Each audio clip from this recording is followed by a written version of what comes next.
Georgia's been the most physical program in the SEC the last few years. Mm-hmm. Say that again. Was that a question or a statement? No, I said is Georgia's most. You asking me? Oh. Mm-hmm. You watch them? I said they have been. They have been? We'll call it Volume 3. As always, I'm Chito, and with me is my co-host Keegan, and welcome back to another episode of Dogs Off the Leash.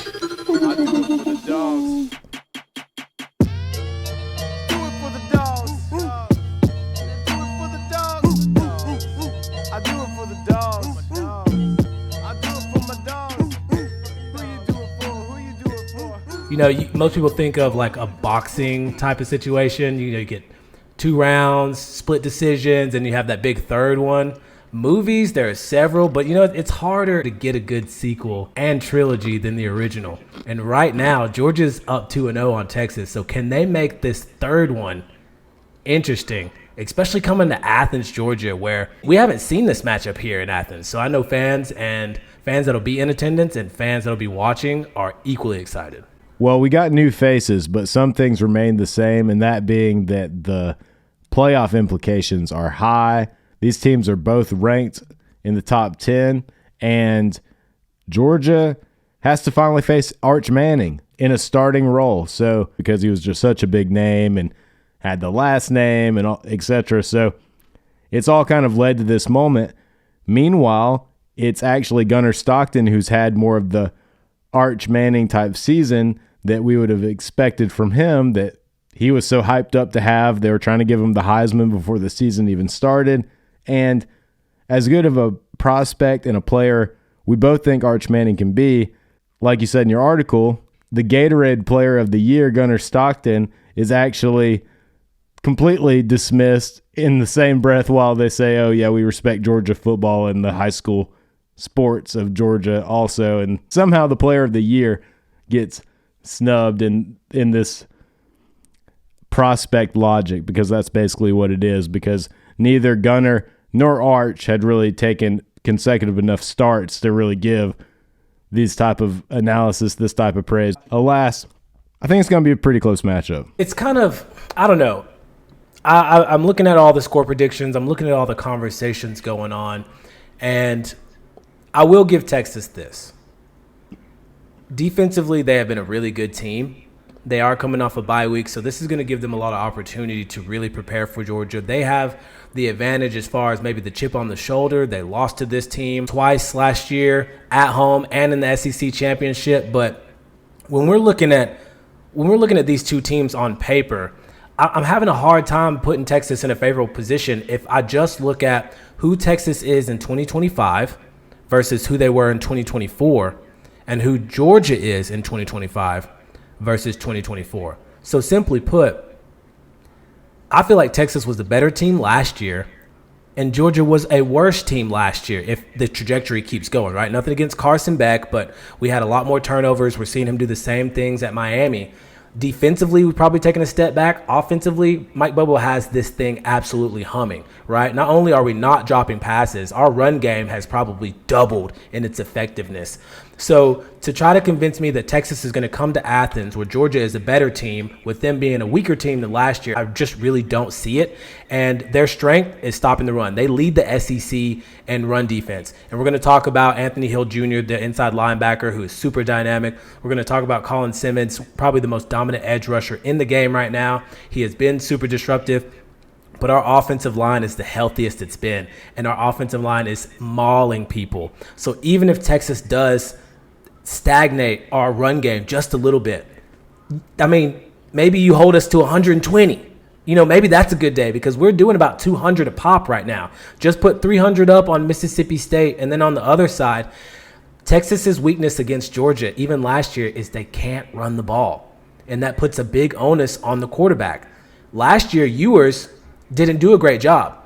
This year, Manning is probably less effective than Ewers was last year. I wrote his QBR down. Manning's QBR right now is 59th in the country. That is not great, and it will get better, but he's not been good right now. So you just can't convince me, outside of turnovers, which Texas has been really, really good at, that they're going to come in here and dictate terms against this Georgia team that is the one dictating terms against opponents, especially in the SEC in 2025.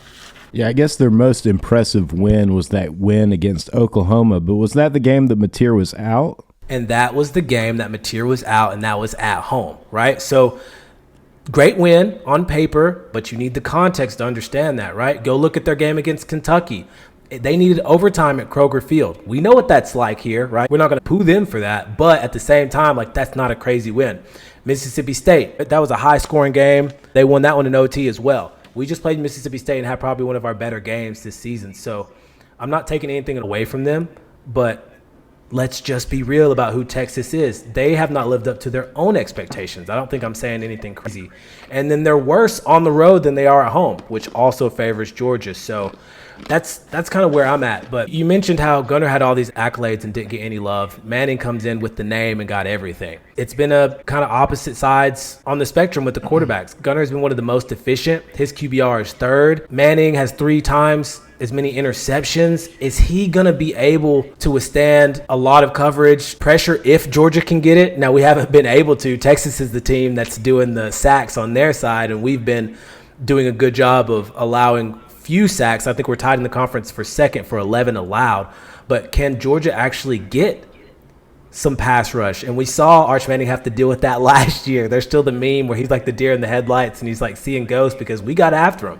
Now, we don't have a Jalen Walker, but we do have Chris Cole. We do have Raylan Wilson, who's just coming off of a really good game. We do have Q Johnson, who is starting to show that he may be able to get pressure. So I just like Georgia the more that I look at some of the stats. Yes, Texas has some good defensive metrics, but that's not going to be enough. This is a team in Georgia offensively, defensively, special teams, front 7, back 4, offensive line, skill positions. It's hard to stack up against this team at every position, and Texas is even struggling to do it. And that's saying a lot because they're a premier program.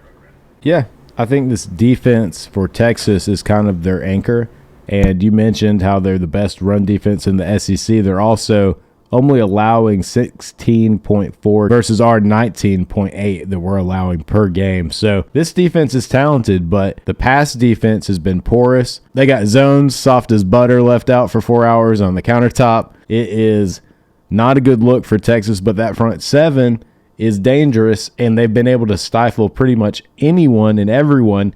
The thing is, and the question on my mind, and I'd love to hear your input, Chito, is do we just go away from the run altogether? Because on paper, that's one of our advantages. Compared to Texas, we have like 500 more rushing yards in the season totals, and we have several backs boasting large numbers of yards, and we have a running quarterback to boot, one of the saving graces for Texas. So it's kind of a clear advantage for us, but like you said, best run defense in the SEC over there at Texas. So where do you stand on that? Yeah, that's the temptation, right?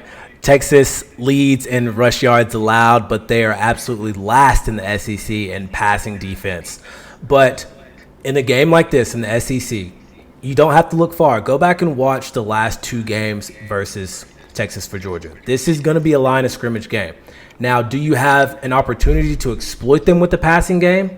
Yes, you do. But I think maybe the better question in response to you is, do we extend the running game with Zachariah Branch, or do we allow the former Texas A&M Aggie, Noah Thomas, to attack them deep, right? So Georgia has more answers than Tennessee does to the question that you pose, right? We can do whatever we want to. If we want to attack them vertically, horizontally, stretch them, edges, run in between, run on the outside, we can do that. Texas can only stop a pretty generic run situation, right? And they've struggled to stop our run even in the SEC championship where we scored a touchdown in OT to put it away. So I think that's a problem for them because what are they going to do? Do they sell out to stop the run? Okay, we'll go to the air. And mind you, it's no longer Carson Beck back there. We got a running quarterback who can run on you too. So it's a lot to deal with, man. It's a lot to deal with. And for our offense, it's just going to be about putting a hat on Anthony Hill Jr. and Colin Simmons. The safeties have been injured and banged up and didn't play well even before that. It's a good defense. They recruit really well, but I don't think that that's going to be enough. Texas is going to have something from their offense. So that's kind of where I think the game is going to be won and decided, obviously in the trenches, but between Texas offense and Georgia's defense, which both have kind of been trending in the right direction in the last couple weeks, to be fair.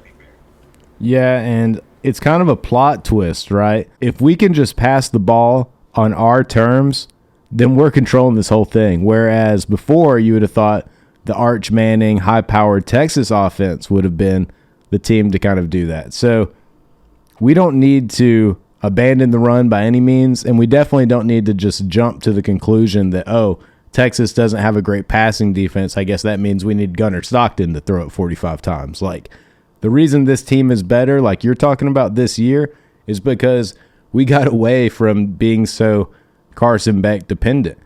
And Carson Beck can be great, but anytime you put it on any one player, you become more one-dimensional. We struggled to run the ball last year, so Carson Beck kind of had to be that guy. And then we didn't always have the wide receivers holding it down for us, so it became a vulnerability. This year, we have Gunner to open it up, and I think if we can just throw the ball on our terms, like I said, then that'll set up the type of running that we actually need from this team. And one thing I'd like to give credit to with Arch Manning is we all see the highlight tape, the height, the size, the last name, the football intangibles, a lot of the physical traits. But the thing that has impressed me actually the most is his month-over-month growth with the football IQ type of stuff, his play recognition. I think that he's going to have his hands full in Athens with Kirby Smart defense, Glenn Schumann giving all the calls that we need. But I do think it's a trait that Arch Manning possesses, the mental acumen that just gets a little bit overlooked. So it'll be interesting to see how that plays out. But if you watch the tape, their offense pretty much runs through Wingo. He's either a distraction or the guy they're trying to give the ball to. So even though he's only ran the ball 5 times this season, I could see him playing kind of a Dylan Bell role and being that the Deebo Samuels type guy. He can really do it all. He's physical in nature, and he's a fucking baller. He's probably their best player, I'd say. Definitely got to cue in on Ryan Wingo. But you mentioned something interesting, and it's a player we want to do well, especially in Colby Young-Steed, and that is that of Noah Thomas. And the interesting wrinkle is, before he was a Bulldog, he was a Texas A&M Aggie, and you guys know that nobody gets under the Aggie skin like a fucking Longhorn. So is there going to be like a breakout game here? I mean, is that what we're cued in for? Psychologically, it makes sense. Schematically, it makes sense. Is Noah Thomas about to go off? So to me, it's a pick your poison situation, right? The defense is going to have to prepare for Zachariah Branch. He has been such a weapon, a high volume guy for us. Think PPR and fantasy. He's going to get a lot of the underneath stuff. He's going to be an extension of the run. And again, I don't know which parts of Texas's defense has been the worst in the pass game, but if it's in tackling up at the line of scrimmage, guess who's getting the ball? And if they dedicate a lot of resources to that, then it's going to be Noah Thomas, the 6'5", speedy, 200-plus wide receiver. And not to mention, we have our own Dylan Bell, right? We also have London Humphreys. We have tight ends who are going to exploit you in the middle. So when you start saying it that way, Texas has a lot of problems that they are going to have to deal with on Saturday. There is not one thing that this Georgia offense can do. There are 2, 3, 4, 5, 6 things that they can do really, really well with as many players to do it, with an offensive line that's healthy and a quarterback that's not turning the ball over. Buddy, good luck to you. Good luck to you. So that was one of my X factors in Noah Thomas, and I expect to see him have a good day and be a part of the game plan. And then Keegan, I also wanted to mention, because it's been circling around some Georgia corners or some circles, however you want to put that, but Billy Napier showed up at practice this week, right? And I've made a point on this podcast, I told you, even though we hate Florida here, that I wasn't going to speak foul about Billy Napier because of how prominent his family is in the state of Georgia. I graduated from UGA with his little sister. They have ties, especially in North Georgia, the Murray County area where I'm from. That is a well-respected family. And I know Billy didn't have the greatest time at Florida, but he is a good coach. He was on staff with Kirby at Alabama, and he's one of 2 coaches that has beaten this Texas team already this year. So if you don't think that Kirby was picking his brain just a little bit, think again, right? So he's already dealt with them. How can he affect them offensively? How did he affect them defensively? Kirby's going to know these things. I'm really hoping Kirby brings them on the staff, because that is a mind that we could use here. I know our coaches offensively have been a lot better, but hey, you never know for the future. So I think that Billy Napier wrinkle might be a benefit that people are sleeping on a little bit. Hey, you can never be short of too much good intel. And like you said, Florida had their number, and it was a more physical defensive bout in nature. I think that if Texas is to beat Georgia, they're going to have to rely a little bit more on Arch Manning's feet. He's very mobile, very talented, but he's not as stout and as well built as Gunner Stockton. And, apples and oranges. But my point being is if they're going to do that and lead with Arch Manning in that regard, just like the video game, Arch Manning can only take so many of these type of hits. The last time he played against Georgia, in the few moments he was even on the field, we probably made him regret it. We bullied him. We really put a lot of pressure on Arch Manning last year. I don't think he's the most durable type of mobile quarterback. He's really not the type of guy you want running the ball a ton because he's more dangerous as a passer. Even though he can do a lot with his legs, he's just not built to be a downhill runner. That's my take on that. So look for that. Obviously, I'm not wishing anything on Arch Manning, but if you do try to run the ball a lot with him, we have a very, very, very physical defense still. Some of the fastest collection of guys we've seen in a while. Yeah, I'll say it. If he takes off running, I'm wishing that he gets tagged. I'll say it because that's how this game is played. If you want to get out of the pocket just like Gunner, when he got almost knocked out running against the Texas secondary last year, you leave that pocket, you are a running back, and we are coming to take your head off. You saw Q Johnson hit Blake Shapen before he got hurt and caused that fumble last week. I want the same energy. I don't care what the name on the back of your jersey says. I'm worried about the one on the front, and we're hitting that name on the front. So you leave that pocket, that's on you, okay? Now, for me, I truly, truly think that Texas's only real chance of winning this game is making it close enough defensively that they go to overtime. And to do that, they are going to have to win the turnover battle, right? They are 10th in the nation with a +8 turnover margin. That is a stat that can win you a lot of games that you have no business winning.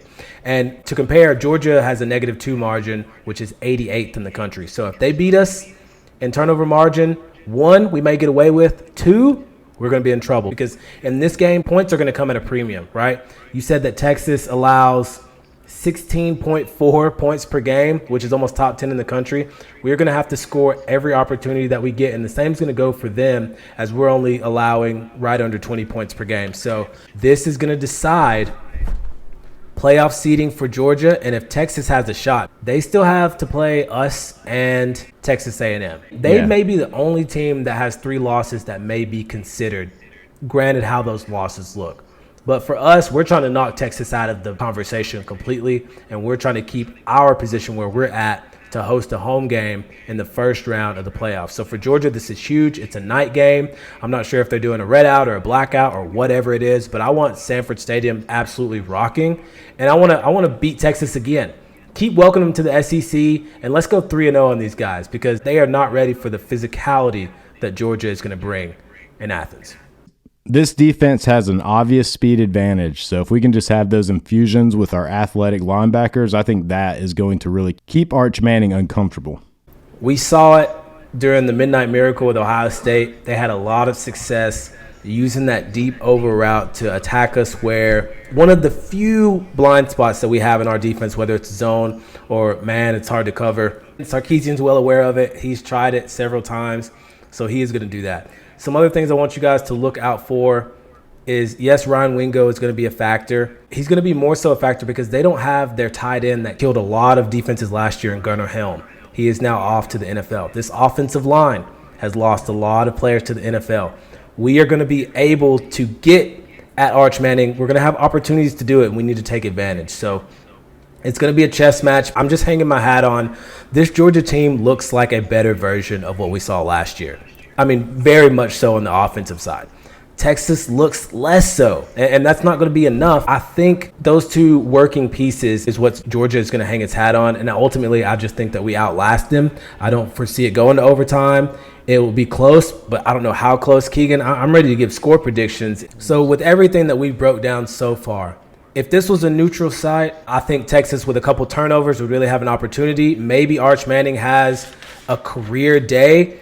But in Sanford Stadium, Texas has already had trouble on the road. These fans are going to be screaming. This offensive line is going to have a hard time putting a quality day together. I think the Dogs find a way to cement their position in the college football playoff field, and we'll see how the SEC race goes after this. Give me the Dogs on top, 27-17. I like it. I like it. So this is a game where I feel like if we play into Texas's hand, it'll be way too close, and it won't be pretty for Georgia. With the trajectory of the season so far, it's pretty clear what these teams are good at. But for Texas, the thing I think they are elite at is having fantastic edge rush and overall pressure, period. If Georgia can even get close to matching Texas, stepping up to the competition, if you will, then I think the season thus far has shown that outside of that, Georgia is the clear and better team throughout this season. So if they can match the edge pressure, the edge rush, it'll be a game changer, and it'll be a thing of beauty for our Dogs. So give me some sacks on Arch Manning, and the Dogs win 35-26. Dogs on top. You've been going with those high scores lately. A lot of confidence in this offense. I like it. I would love to see that. Again, this Texas defense is nothing to sneeze at. Yeah, you like that play on words with the crud? But we'll see. We'll see. Bobo and them are on an absolute tear right now, so it is going to be a good one.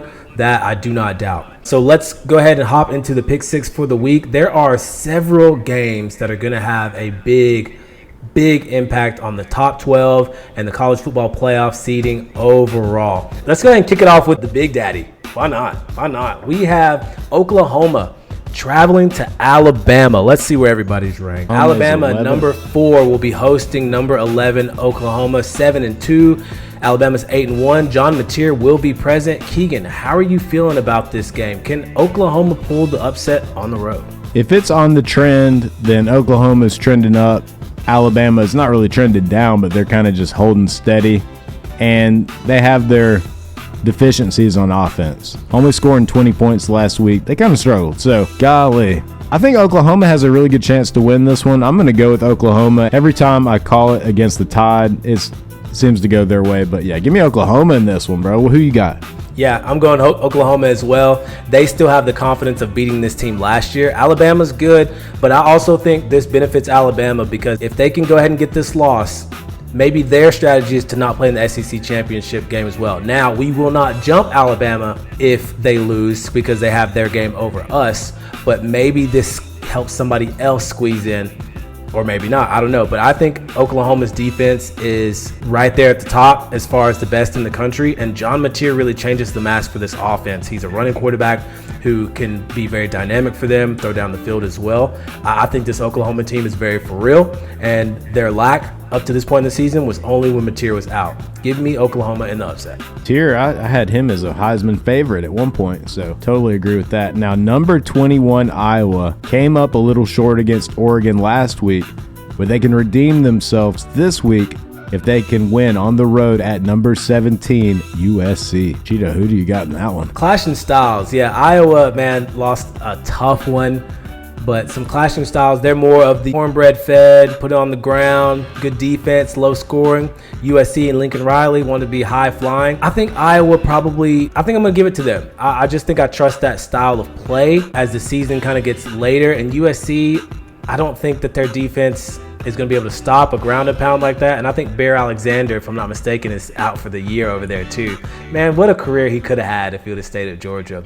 Give me Iowa, the Hawkeyes bouncing back after a tough loss last week. Yeah, I see Iowa going in on the road and taking the W because as flashy as this USC team can be at times, I think styles make fights, and Iowa is a matchup nightmare for USC. So give me the Hawkeyes in that one. Okay, there she is. Notre Dame. Number 9 Notre Dame traveling to Pitt, who's number 22. They've actually had a bit of a resurgence. I think they found a new quarterback, and that recipe's been working really well for them. Notre Dame has to win this game to kind of secure their place in the good graces of the committee because they don't have a conference game to make up for any losses that they may have. But I'm going Pitt. I'm going Pitt with the upset at home. Keegan, what you got, bro? Let's go. Chito, once upon a time, I was just a chunky kid hoping to play football, and they put that black stripe on my helmet and said, "No can do, sir." And I was pissed. But then I found solace. I found hope in a man named Jerome Bettis because he was a large feller like me. He was a big boy, and he was able to run the ball. And I will say, in my heart of hearts, I have not rooted for Pitt that hard since I was a Jerome Bettis fan. So give me the number 22 Pittsburgh Panthers.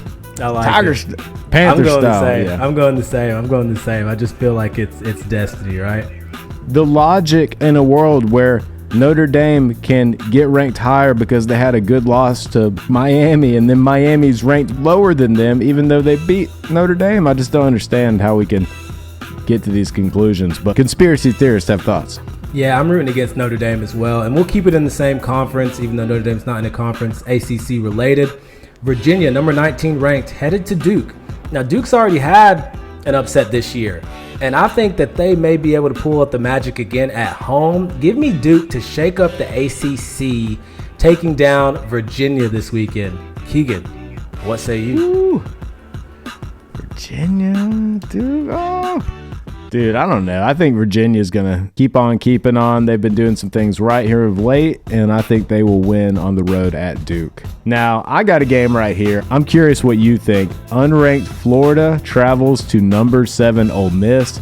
They've given some good teams fits all season long. Ole Miss is really trying to cement themselves as a perennial playoff team, but they're not going to do that if they lose to Florida. So, do the Billy Gonzalez-led Florida Gators have any hopes this Saturday against Ole Miss at 7 o'clock, mind you? The one thing in college football that you never want to do is face a good Ole Miss team at home, and that's where Florida finds itself. And you add on top of that the drama about Lane Kiffin potentially going to Florida and filling that coaching vacancy. Lane Kiffin, outside of Georgia, is like when he beat his daughter's boyfriend's team in LSU. He's been making a habit of other teams calling him daddy. And I think this is going to be one of those situations where he is just going to go crazy on Florida.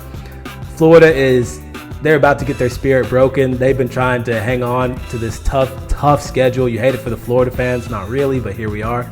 I think Lane Kiffin puts one on their head, probably a 40-piece, if I had to be nice about it. Ooh, 40-piece, okay.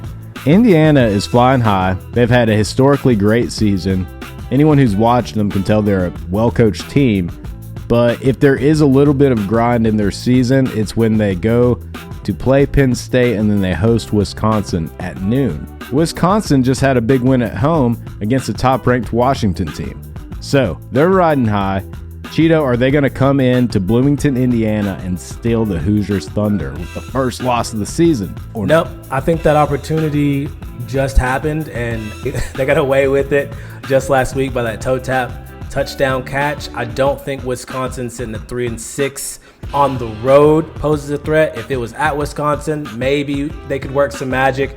I feel comfortable keeping Indiana where they're at. And, 10-0, great season. But Indiana fans, y'all calm down. Y'all don't play that big of a schedule.